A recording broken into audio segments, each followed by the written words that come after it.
ಮಕ್ಕಳೇ, ನಾವು ಪ್ರತಿ ವರ್ಷ ನವರಾತ್ರಿ ಹಬ್ಬವನ್ನು ಆಚರಿಸುತ್ತೇವೆ. ನವರಾತ್ರಿ ಎಂದರೆ 9 ರಾತ್ರಿ. ಈ 9 ದಿನಗಳಲ್ಲಿ ನಾವು ತಾಯಿ ದೇವಿಯ 9 ರೂಪವನ್ನು ಪೂಜಿಸುತ್ತೇವೆ. ಪ್ರತಿಯೊಂದು ರೂಪವು ನಮಗೆ ಹೊಸ ಪಾಠವನ್ನು ಕಲಿಸುತ್ತದೆ. ಮೊದಲ ದಿನದಿಂದ 4ನೇ ದಿನದವರೆಗೆ ನಾವು ಬೇರೆ ಬೇರೆ ದೇವಿಯ ರೂಪವನ್ನು ನೋಡಿದ್ದೇವೆ. ಇಂದು ನಾವು 5ನೇ ದಿನದ ದೇವಿಯನ್ನು ನೋಡೋಣ. ಆಕೆಯ ಹೆಸರು ಸ್ಕಂದಮಾತೆ. ಸ್ಕಂದ ಅಂದರೆ ಕಾರ್ತಿಕೇಯ ಅಥವಾ ಸುಬ್ರಹ್ಮಣ್ಯ, ಮಾತೆ ಅಂದರೆ ತಾಯಿ. ಆದ್ದರಿಂದ ಸ್ಕಂದಮಾತೆ ಎಂದರೆ ಕಾರ್ತಿಕೇಯನ ತಾಯಿ. ಬಹಳ ಹಿಂದಿನ ಕಾಲದಲ್ಲಿ ತರಕಾಸುರ ಎಂಬ ರಾಕ್ಷಸನಿದ್ದ. ಅವನು ಬಹಳ ಬಲಶಾಲಿಯಾಗಿದ್ದನು. ಅವನು ಬ್ರಹ್ಮದೇವರಿಂದ ಒಂದು ವರ ಪಡೆದಿದ್ದನು. ಶಿವನ ಮಗನೇ ಅವನನ್ನು ಕೊಲ್ಲಬಲ್ಲನು ಎಂದು. ಈ ವರವನ್ನು ಪಡೆದ ತರಕಾಸುರನು ಅಹಂಕಾರಿಯಾಗಿ ವರವನ್ನು ದುರುಪಯೋಗ ಮಾಡತೊಡಗಿದ್ದನು. ಅವನು ದೇವತೆಗಳ ಯಜ್ಞವನ್ನು ನಿಲ್ಲಿಸಿದನು. ಜನರ ಮನಸ್ಸಲ್ಲಿ ಭಯ ಹುಟ್ಟಿಸಿದನು. ಎಲ್ಲೆಡೆ ಕತ್ತಲೆಯನ್ನು ಹೆಬ್ಬಿಸಿದನು. ದೇವತೆಗಳು ತುಂಬಾ ದುಃಖದಿಂದ ತಲೆ ಬಾಗಿದರು. ಅವರು ವಿಷ್ಣುವಿನ ಬಳಿ ಹೋದರು. ಬ್ರಹ್ಮದೇವ ಕೂಡ ಬಂದು ಹೇಳಿದರು, ಶಿವನ ಮಗ ಮಾತ್ರ ಈ ತರಕಾಸುರನನ್ನು ಕೊಲ್ಲಬಲ್ಲನು. ಆದರೆ ಒಂದು ಸಮಸ್ಯೆ ಇತ್ತು.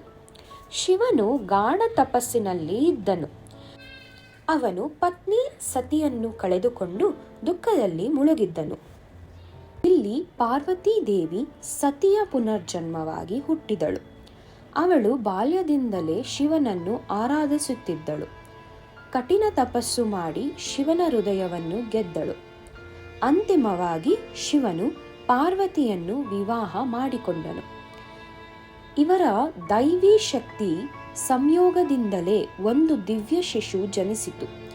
ಅವನೇ ಸ್ಕಂದ ಅಂದರೆ ಕಾರ್ತಿಕೇಯ. ಸ್ಕಂದನು ಸಾಮಾನ್ಯ ಶಿಶುವಲ್ಲ. ಅವನು ದೇವರ ಶಕ್ತಿಯಿಂದ ಜನಿಸಿದ್ದ. ಅವನ ದೇಹದಿಂದ ಬೆಳಕು ಹರಡುತ್ತಿತ್ತು. ಅವನ ಕಣ್ಣುಗಳಲ್ಲಿ ಧೈರ್ಯ ಮತ್ತು ಭವಿಷ್ಯದ ಸಂಕೇತ ಇತ್ತು. ದೇವತೆಗಳೆಲ್ಲ ಅವನನ್ನು ನೋಡಿ ಖುಷಿಪಟ್ಟರು. ಈ ಶಿಶುವೇ ನಮ್ಮನ್ನು ತರಕಾಸುರನ ದೌರ್ಜನ್ಯದಿಂದ ಬಿಡಿಸುತ್ತಾನೆ ಎಂದು ಸಂತೋಷಪಟ್ಟರು. ಸ್ಕಂದಮಾತೆ ಎಂದರೆ ತನ್ನ ಮಡಿಲಲ್ಲಿ ಮಗ ಸ್ಕಂದನನ್ನು ಹೊರೆತಿರುವ ದೇವಿ ಪಾರ್ವತಿ. ಅವರು ಕಮಲದ ಮೇಲೆ ಕುಳಿತಿರುತ್ತಾರೆ. ಆದ್ದರಿಂದ ಅವರನ್ನು ಪದ್ಮಾಸಿನಿ ಎಂದು ಕರೆಯುತ್ತಾರೆ. 4 ಕೈಗಳಲ್ಲಿ 2 ಕೈಗಳು ಕಮಲವನ್ನು ಹಿಡಿದಿರುತ್ತದೆ. 3ನೇ ಕೈಯಲ್ಲಿ ತಮ್ಮ ಮಗ ಸ್ಕಂದನನ್ನು ಮಡಿಲಲ್ಲಿ ಹಿಡಿದಿರುತ್ತಾರೆ.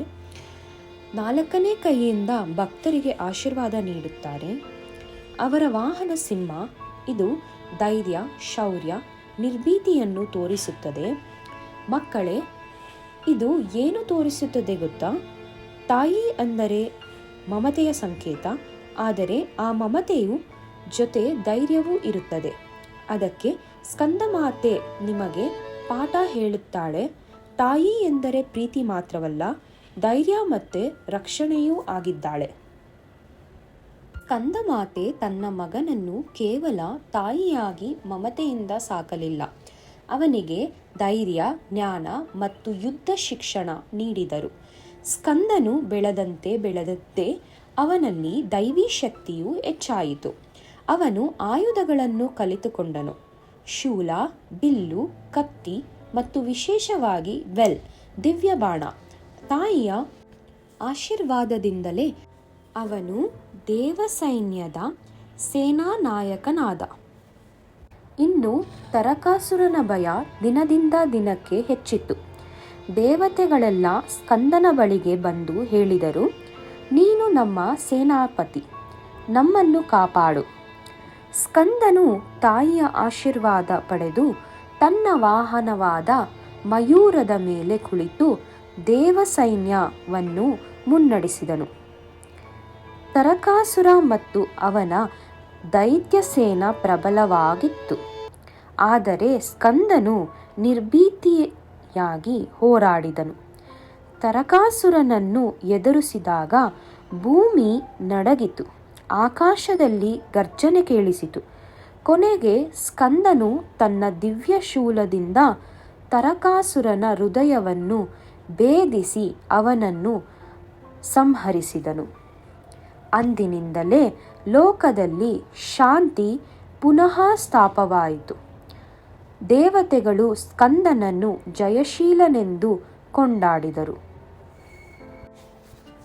ಸ್ಕಂದಮಾತೆಯ ಕಥೆಯಿಂದ ನಾವು ಕಲಿಯುವ ಪಾಠಗಳು ತುಂಬ ಮುಖ್ಯ.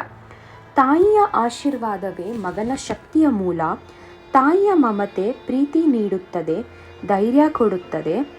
ಸ್ಕಂದನು ತಾಯಿಯ ಕೃಪೆಯಿಂದ ಧರ್ಮಕ್ಕಾಗಿ ಹೋರಾಡಿದನು. ಪ್ರತಿಯೊಬ್ಬ ತಾಯಿಯೂ ದೇವಿಯ ರೂಪವೇ. 5ನೇ ದಿನ ಸ್ಕಂದಮಾತೆಯ ಆರಾಧನೆ ಮಾಡಿದರೆ ಮನಸ್ಸಿಗೆ ಶಾಂತಿ ಬರುತ್ತದೆ, ಕುಟುಂಬದಲ್ಲಿ ಸಂತೋಷ ಹೆಚ್ಚುತ್ತದೆ, ಮಕ್ಕಳಿಗೆ ಜ್ಞಾನ ಮತ್ತು ಧೈರ್ಯ ಸಿಗುತ್ತದೆ, ಜೀವನದಲ್ಲಿ ಯಶಸ್ಸು ಬರಲು ಸಹಾಯವಾಗುತ್ತದೆ. ಭಕ್ತರು ಹಳದಿ ಹೂವುಗಳನ್ನು ಅರ್ಪಿಸುತ್ತಾರೆ, ಹಣ್ಣುಗಳನ್ನು ಸಮರ್ಪಿಸುತ್ತಾರೆ, ಮಂತ್ರಗಳನ್ನು ಜಪಿಸುತ್ತಾರೆ. ತಾಯಿ ಯಾವಾಗಲೂ ತನ್ನ ಮಕ್ಕಳನ್ನು ಕಾಪಾಡುವ ಹಾಗೆಯೇ ಭಕ್ತರನ್ನು ಕಾಪಾಡುತ್ತಾಳೆ. ಮಕ್ಕಳೇ, ಈ ಕತೆ ನಮಗೆ ಹೇಳುವುದೇನು ಗೊತ್ತಾ?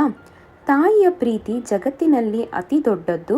ತಾಯಿ ನಮ್ಮನ್ನು ಕೇವಲ ಮಮತೆಯಿಂದ ಸಾಕುವುದಲ್ಲ, ಧೈರ್ಯವಾಗಿಯೂ ಮಾಡುತ್ತಾಳೆ.